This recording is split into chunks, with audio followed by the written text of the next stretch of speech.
Alright, so in this video I'm going to talk about the concealed carry in respects to what you're wearing everyday attire, everyday clothing and things. There's this idea among beginner concealed carry people that you have to kind of dress around the gun quite a bit, and like to the point where you have to change your entire style of dress and such. And that's not really the case at all.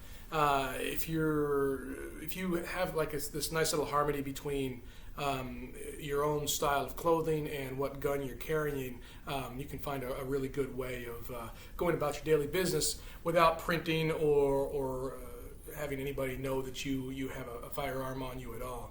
So I'm going to just go through a few things here. Now, like I said, I carry an appendix. That's a choice that people can make. You can also carry here at 3 o'clock. Some people carry at 4:30 at the small.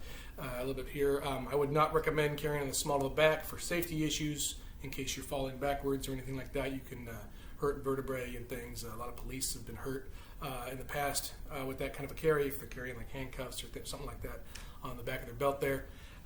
So keep everything out of the small of your back, but from around 3 o'clock, even 4 o'clock, all the way up to 12, this area right here to the front, to the sides here of your waist, a lot of people carry there.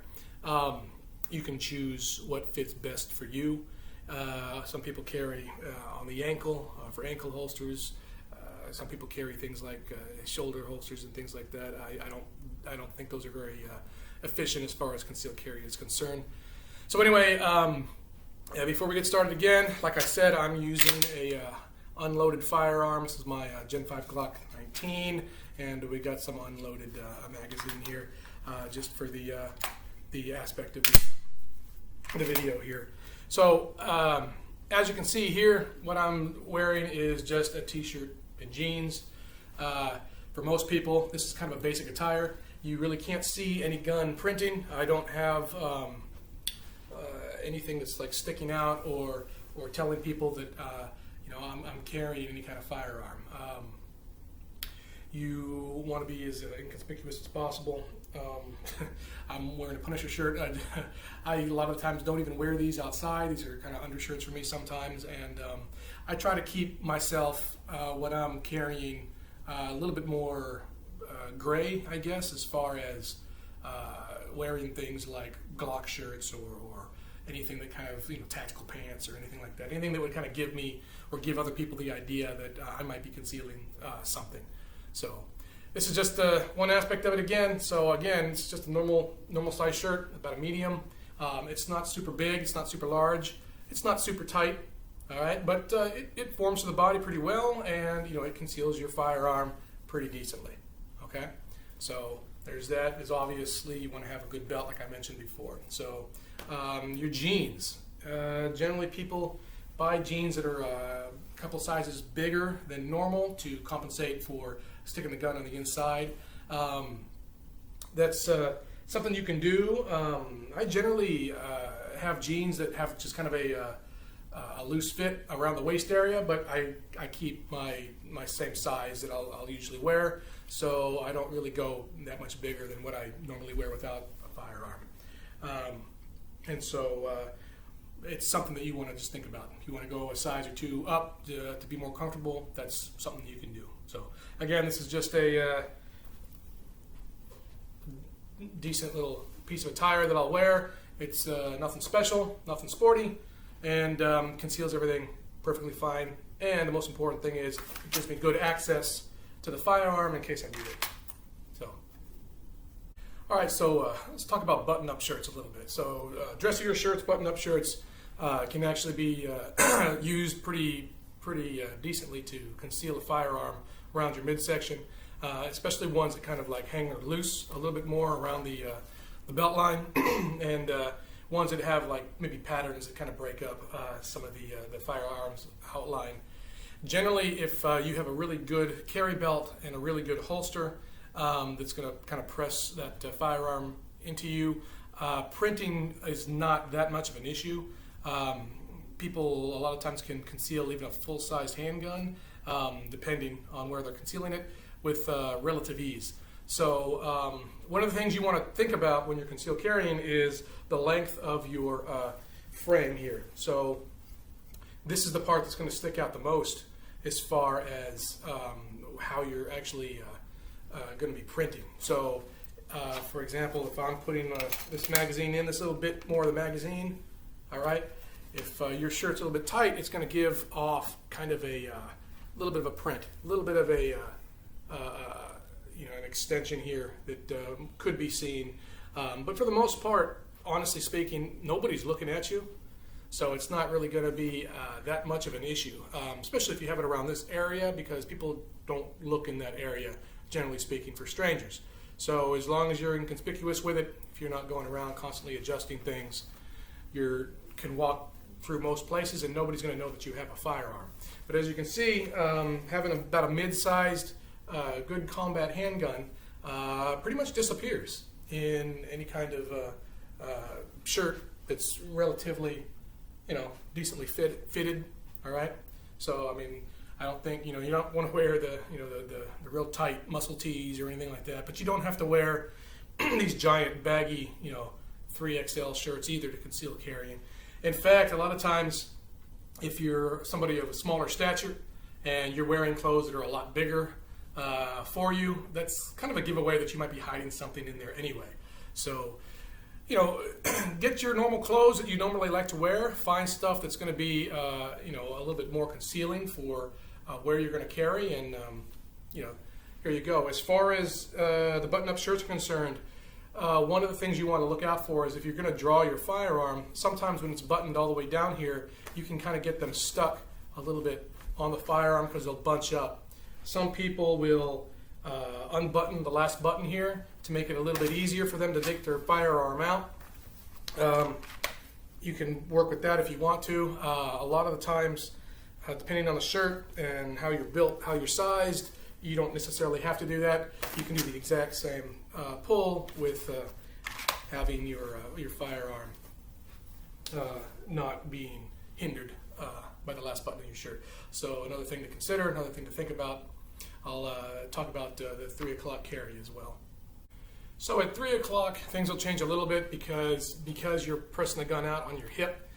You are going to have a little bit more of an indention of your firearm. So the matter of clothing that you're wearing can kind of enhance the outline of a pistol. But again, I'm wearing the same shirt that I was wearing before, and there's really not a whole lot of issue as far as printing and stuff is concerned with my firearm on this side. So it's not like it's that much of a difference between whether you're carrying an appendix or you're carrying your strong side. Either one is pretty inconspicuous as long as you're being smart about the kind of thing that you're wearing with it, and how you're moving and how you're avoiding telling people that you have a firearm. So a lot of the times people will be walking around and they'll be adjusting things, or they'll kind of do this a lot of times just to kind of see if they still have it or if it's still in place. And these are dead giveaways that you're carrying a firearm. You're carrying something. Not to mention that it looks suspicious in its own right. So just learn how to just avoid carrying that you have a firearm on your person. The more you get used to going places and doing your everyday business with a firearm on, the easier it becomes just to leave it alone and just kind of see it as just another part of your attire. So again, as I was talking about before, with this particular shirt, because it does kind of press against your hip, there's a little bit more of an issue of printing. If I'm going to move to the side or something, you might be able to see this print a little bit more this way. If I'm bending over, you can kind of see this. A lot of times you'll kind of, if your shirt is too short, it'll come up and flash your firearm, and these are things that you don't want to happen. You still want to have a good draw system for your gun if you need to get it out, and you want to be able to keep yourself having constant access to your firearm if you need it.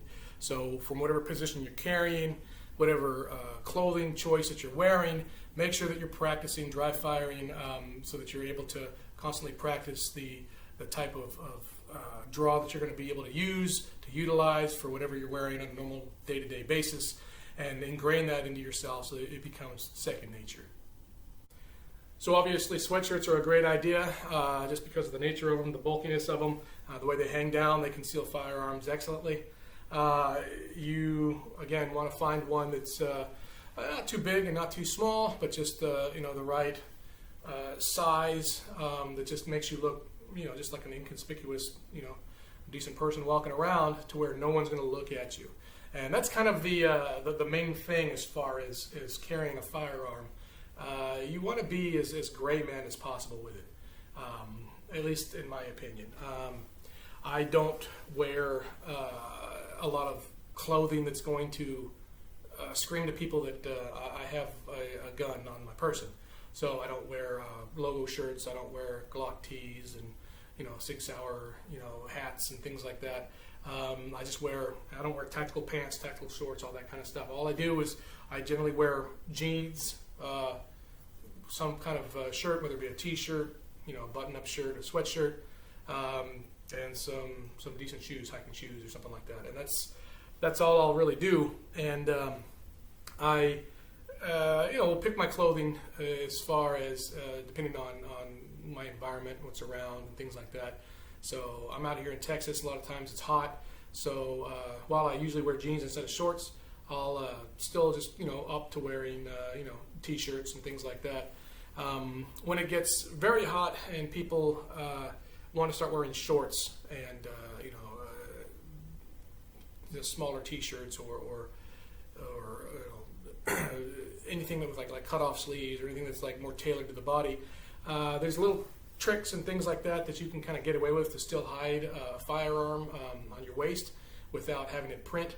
And I'll show you a few of those here. And again, just my gun obviously is still in place here, and it's you can take a look at some of the stuff. I'm on a blue background here. You really don't see a whole lot of my firearm. It's just an inconspicuous tool until it's needed. So one of the tricks you can do if you have a firearm, let's say you're having a tighter shirt here and that frame is printing out a little bit more than you'd like, you can wear a lighter shirt, kind of like an unbuttoned shirt over it. Almost the same thoughts of like wearing a jacket to conceal, so that this part of the shirt is still covering up and concealing more this area that you're carrying, or this area that you're carrying, so that it completely hides the outline, whereas your undershirt may not completely conceal it as much as you'd like. So again, this is another way of just concealed carrying the firearm and kind of just being a little bit more inconspicuous with it if you're concerned about printing in certain areas of the frame or whatnot. The only issue with doing this, same way that you would have to reconsider if you're wearing a jacket, is that if you're trying to draw your firearm here and you just lift this here and you try to grab it, this part of your short might get in the way. So you want to, again, dry fire train and be cognizant of what kind of clothing attire that you're wearing so that you can draw your firearm efficiently. If I'm going to lift this way, a lot of times if I'm carrying this way, I can grab here a little bit more to take both the shirt, both inner and outer, and pull it out this way. Or the same way that you would with a jacket is just flipping this to the side and pulling it out here with just your shirt. So again, flipping this to the side here, I'm flipping this way as I lift up, and I'm pulling the gun straight out. Or if I'm here, I'm just going to grab a hold of both straight up, and then the firearm comes out. But again, this is an option. Again, inconspicuous, looks stylish.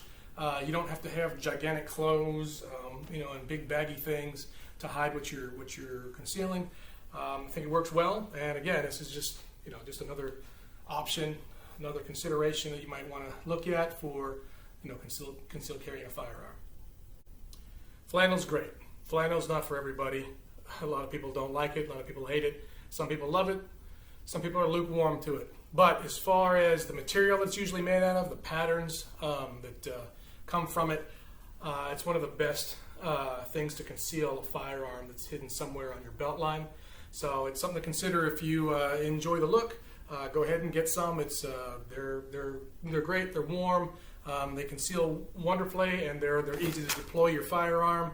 So everything about them work very, very well with the aspect of concealed carrying. So it's something to consider. Again, it's get something that's around your size. Nothing too big, nothing too small. Just something comfortable that looks nice and that won't garner a lot of attention. So the main thing to remember about all this is that no one's looking at you.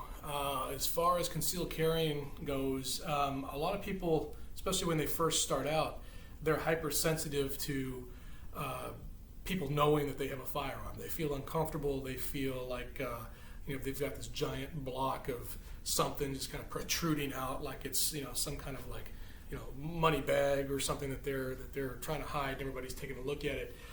For the most part, nobody notices you. You're not as important as you think you are. So basically, whenever you go somewhere, most people are just kind of on their phones. They're preoccupied with their own thing. So nobody is looking out to look for anybody else, generally speaking. And that's why, as far as the way you dress and the way you do try to conceal, it's important to stay a little gray manish as far as your concealed carry is concerned. And gray man basically means that you're not doing anything to elicit a response from somebody else. So yeah, if most people are on their phones and they're not noticing most people, don't give them a chance to notice anything about you. You'll be a lot more confident in your ability to conceal carry if you're just dressed normally and just decently. Don't worry about wearing big baggy clothes when it's 100 degrees outside. Don't wear a bunch of tactical stuff, tactical boots, 511 pants, Glock t-shirt, and 3%er hat.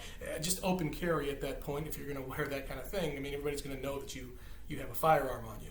So, not saying that attire is bad. You go ahead and wear what you want, but if you want to stay inconspicuous with your firearm, you want to be inconspicuous with the way that you dress. And you don't have to dress around your gun too much. You can still have whatever style of clothing you want to dress like. You just have to find that happy medium between what gun you want to carry and how you want to dress. So, for example, if your style is a lot of shorts and small tees and stuff like that, maybe a Glock 17 is not the gun you want to carry because it's going to be a bigger full-sized handgun. You want to have something maybe smaller, M&P Shield, a P365, something small. You're going to be sacrificing ammunition capacity, but you'll conceal it very well. And if you're comfortable doing that, and that's the way you dress most of the time, and you don't want to change that style, then tailor the gun a little bit more towards your style, not necessarily the other way around. So these are the choices and the decisions you have to make as far as what you're going to carry, when you're going to carry, and how you're going to carry. But the most important aspect to all of this, I think, is to carry. Go out and get your licenses to carry. If you're living in a constitutional carry state, carry your firearm. Use that right. Make sure that you follow your state's laws. But go ahead and take responsibility for your own safety. And that includes being safe with your firearm. Making sure that you have the right equipment to carry a firearm on you, okay? If you're going to carry a firearm, you're responsible for it. So don't be messing around with it in public. Don't be playing it out. Don't show people, even if you're, you meet like another guy who's a concealed carry person. If you're in a public place, don't be like, oh yeah, I'm carrying this. Don't do anything stupid where you're going to get yourself in trouble and basically hurt the cause. So get out there, stay calm and carry on, as the meme says, and go out there and do it. Go out there and do it. I mean, get yourself your license if you need them. Carry your firearms. Do it the right way. Get a good belt. The floppy belts that really have no way of holding the gun steady to your body. They flop around. Those holsters can come out, right? if you go in a self-defense situation, God forbid, and you're drawing that pistol, if that belt is real flimsy and it doesn't have a good hole, you can't get your clips or your straps on it fully, that gun could come out with the holster still attached. So don't skimp on the equipment that you need to run these firearms the right way. So make sure that you're out there and you're doing your thing. So this is just a small video that I just kind of wanted to make just about just the attire as far as concealed carry is concerned, and there you go. I hope you like it. So I'm going to go ahead and I'm going to get ready for my day and load up. My firearm is always loaded for my concealed carry so that I'm not constantly loading and unloading the rounds or the magazines. The reason being is because I watch for something called setback with the bullets. But for this video, I unloaded it and everything for the video's sake. So if you're interested, I'll show you a quick little thing on how I actually put the pistol back into play and get it ready for the days ahead. So what I'm going to do is I'm going to point it in a safe direction, insert my magazine here and tug on it, make sure that it's seated, rack the slide here. I'm going to check, get a little punch here to make sure that the slide is forward, and I'm going to reseat it back into my magazine carry, and then have my other source of ammunition here on my belt. So there you go. I'm good to go. I'm ready to go. And as I said, I think it's an important thing that, especially in these days, that those of us who want to carry, go ahead and carry. If you're thinking about getting your license, getting a handgun, do it right, do it safely, get training, go out there and use that right. It's your fundamental right to be able to protect yourself. So utilize it, use it, and fight for it if need be. All right, hope you enjoyed it. Thanks, guys.